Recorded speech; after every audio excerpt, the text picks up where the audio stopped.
Shopping carts were one of the more commonly found pieces of trash at this year's Los Angeles River cleanup. Remember when people could buy cigarettes at 18? My oh my, the times have changed. Escaping the stressful times of class can be as simple as getting in the car and taking a couple-minute drive to any of the surrounding hiking trails in the San Fernando Valley. Residents can come enjoy the festivities here at Smorgasburg from 10 a.m. to 4 p.m. on any given Sunday from now until December. Students train here at Redwood Hall, and what they learn on the mat, like discipline, patience, and respect, they can take into the classroom and beyond. In Northridge, Jordan Williams for Valley View News. From barbecue pits to deteriorated mattresses to just plain trash, you name it, and volunteers were picking it up. Hundreds of people showed up to the first Saturday of 3 for this year's Friends of Los Angeles River cleanup. Volunteer Juan Andrade believes cleaning the river has a big effect on the larger community.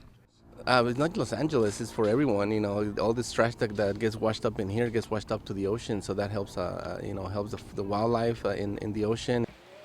CSUN student Nicholas Part believes that volunteers are making a difference, but thinks people should focus more on a large-scale solution. It also makes me think of like the plastic bag ban. And I think that might be a step in the right direction, maybe not necessarily the solution to this problem. FOLAR's Vice President Shelly Backlar says the cleanup is a fun get-together. It's like a work party. Literally, we've got live music. We've got people from all over the place coming today. We had over 800 people pre-registered. That's a record. FOLAR Chairman M.K. O'Connell says it's important for people to care about the river. This is a great public asset, and it cuts right through the center of the city. It's not the beach all the way on the west side. It's not the mountains all the way on the sort of north or east. Once all the trash was gathered, it was sorted into many categories like cigarette butts, paper, clothes, and some unusual, bulkier items. Shopping carts were one of the more commonly found pieces of trash at this year's Los Angeles River cleanup. In Balboa for Valley View News, I'm Jordan Williams. Brazilian Jiu-Jitsu is a martial art focused on grappling and submissions. The objective is to submit and make your opponent quit through a number of chokeholds and arm and leg locks. Club Vice President Robert Zaragoza says there's a lot more to learn than just submissions. One of the main things we learn out here in Brazilian Jiu-Jitsu is respect. Respect to others.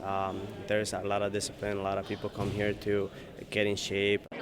Participants spend at least 1 hour in each class free rolling. Free rolling is when jiu-jitsu players go all out trying to submit and defeat each other. Similar to school, every day in Brazilian jiu-jitsu is a challenge. Club member Aaron Estrada says you'll get out just as much as you put in.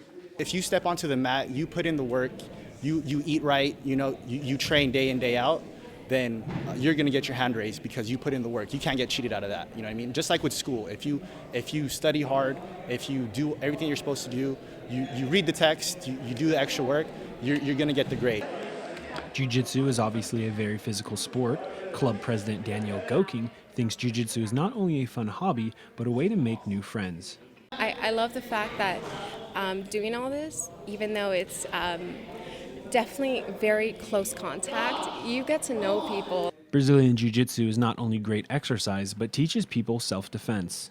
You feel confident, you feel more at ease. You feel more like you could take the world on. Not necessarily like you're going to look for a fight, but like you learn to fight so you don't have to fight. Students train here at Redwood Hall, and what they learn on the mat, like discipline, patience, and respect, they can take into the classroom and beyond. In Northridge, Jordan Williams for Valley View News. Now let's go to Jordan Williams with sports news. Thanks, Annie. CSUN softball won 4 of its 5 in the Libby Mason Classic last weekend in Stockton. Russell Westbrook was chasing history on Sunday, looking to become the first player in NBA history to get 42 triple-doubles in a single season. Sutter and Lombardi helped to win 2 Stanley Cups with the Kings in 2012 and 2014, the Kings' only championships in franchise history. Do you think it's okay for the audience, the fans, to expect players to have a response? Like if something's going on in their community, are those players not a representative of that community in that city they're playing? Or do you think that's kind of too much as well? It's a matter of choice. They're not going to put that money up to be embarrassed like that publicly. And Jason, you played at kind of a very high level at UCLA. Did you ever feel like you were a role model? Did you feel like there were a lot of eyes on you when you were playing? I mean, if you had that pressure or anything? I mean, for me, it was never a situation where I looked at myself as a role model. I think that's a good point to end. And just yesterday, The coach of the 49ers, Chip Kelly, said that Colin Kaepernick would be getting his first start this Sunday against the Bills, so I'm sure a lot of people will be watching that game. Gentlemen, thank you for joining me once again. Thanks for having us. Welcome.